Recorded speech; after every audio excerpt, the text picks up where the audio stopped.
نحمده ونصلي ونسلم على رسوله الكريم أما بعد فأعوذ بالله من الشيطان الرجيم بسم الله الرحمن الرحيم ولا تنكحوا المشركات حتى يؤمنن ولا أمة مؤمنة خير من مشركة ولو أعجبتكم ولا تنكحوا المشركين حتى يؤمنوا ولعبد مؤمن خير من مشرك ولو أعجبكم أولئك يدعون إلى النار والله يدعو إلى الجنة والمغفرة بإذنه ويبين آياته للناس لعلهم يتذكرون صدق الله مولانا العظيم.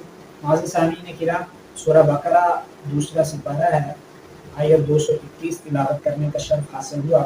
فرمایا ولا تنکحوا المشرکات، اور نہ نکاح کرو تم شرک کرنے والی عورتوں سے، حتی یؤمنن، یہاں تک کہ وہ ایمان لے آئیں، ولا امۃ، اور البتہ لونڈی، مؤمنۃ، مومنہ، خیر، بہتر ہے، من مشرکۃ، مشرکہ عورت سے، ولو اعجبتکم، اگرچہ وہ تمہیں پسند آئے، ولا تنکحوا المشرکین، اور نہ نکاح کر کہ دو اپنی بہنوں اپنی بیٹیوں کا مشرکوں کے ساتھ، حتی یؤمنوا، یہاں تک کہ وہ ایمان لے آئیں، ولعبد مؤمن، اور البتہ غلام مومن، خیر، بہتر ہے، من مشرک، مشرک سے، ولو اعجبکم، اگرچہ مشرک تمہیں بھلا معلوم ہو، اولئک یدعون الی النار، اس لیے کہ وہ لوگ دعوت دیتے ہیں، بلاتے ہیں جہنم کی طرف، واللہ یدعو الی الجنہ، اور اللہ تمہیں بلاتا ہے جنت کی طرف، الی الجنت، جنت کی طرف، ویبین، والمغفرت، بخشش کی طرف، باذنہ، اپنے حکم سے، ویبین آیاتہ، اور بیان کرتا ہے اللہ تعالیٰ اپنی آیات، للناس، لوگوں کے لیے، لعلہم یتذکرون، تاکہ تم نصیحت حاصل کر سکو۔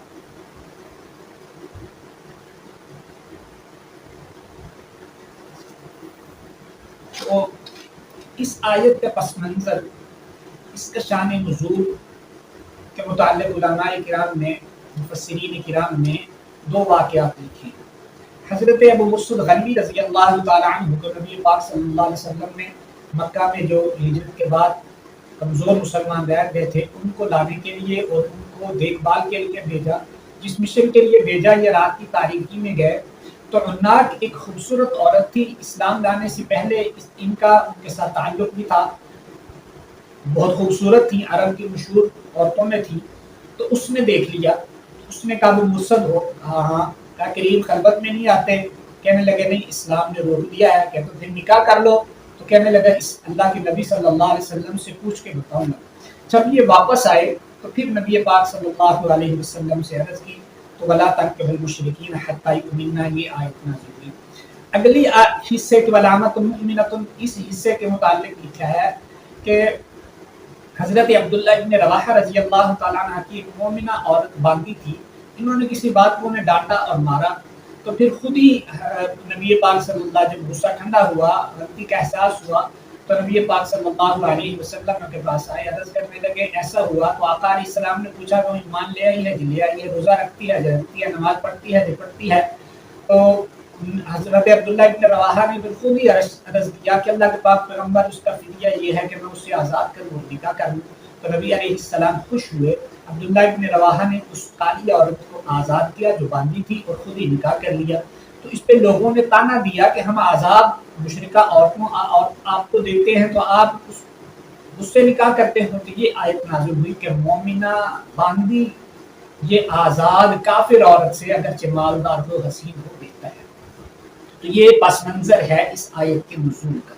حضرت ابو حذیفہ یا حذیفہ ابن یمان رضی اللہ تعالیٰ عنہ کی ایک مومنہ باندھی تھی، سیدہ خمسہ رضی اللہ تعالیٰ عنہ، تو انہوں نے اس آیت کے نازل ہونے کے بعد ان کو آزاد کیا اور نکاح کیا۔ تو تیرا تذکرہ اللہ نے عرش سے قرآن مجید میں ہمارے لیے کیا ہے۔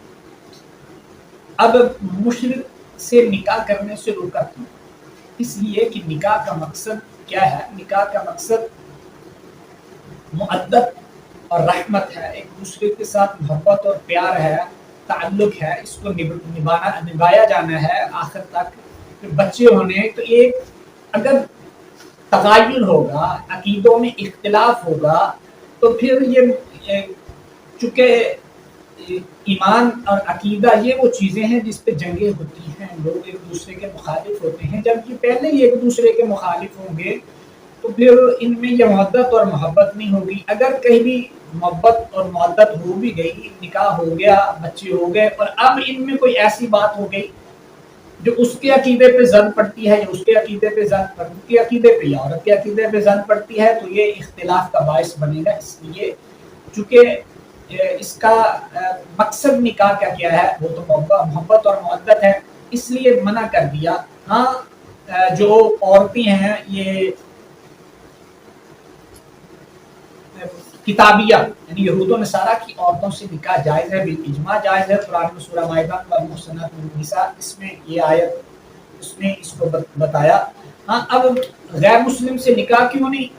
آپ کو اچھا بھی محسوس ہوتا ہو، اس کے پاس پیسے بھی ہوں، سارا کچھ ہو، کیوں نہیں؟ انما المشرکون نجس، اس لیے وہ تو نجس ہے، ناپاک ہے، تو ناپاک اور نجس سے اس چیز کا نکاح تو محبت اور مودت کے لیے ہوتا ہے۔ نبی پاک صلی اللہ علیہ وسلم نے اب ایک دوسرا مسئلہ ہے کہ یہ پہلے مسلمان تھا، ان میں سے مرد اور عورت میں سے کوئی ایک، یعنی مرد نے اب شرک کر لیا۔ شرک کہتے کس کو ہے؟ یہ دوسری چیز، شرک کس کو کہتے ہیں؟ حضرت شیخ الہند رحمۃ اللہ تعالیٰ علیہ اور شیخ عبد القادر رحمۃ اللہ تعالیٰ علیہ نے موضوع القرآن میں لکھا ہے، شرک کہتے ہیں اللہ کی قدرت، اللہ کے علم، اللہ کی صفات میں کسی اور کو شریک ٹھہرانا۔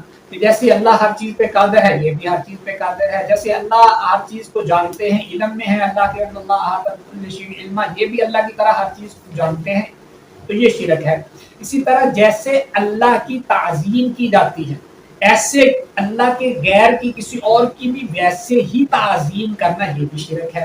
تو جو اس میں ملوث ہے وہ اگرچہ اپنے آپ کو مومن کہلاتا ہو، تو موجودہ دور میں ضرورت ہے، علماء نے لکھا ہے کہ چونکہ عقائد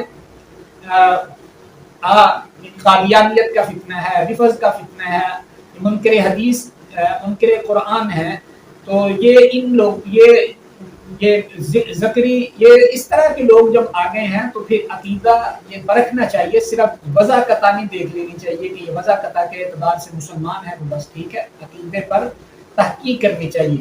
اس لیے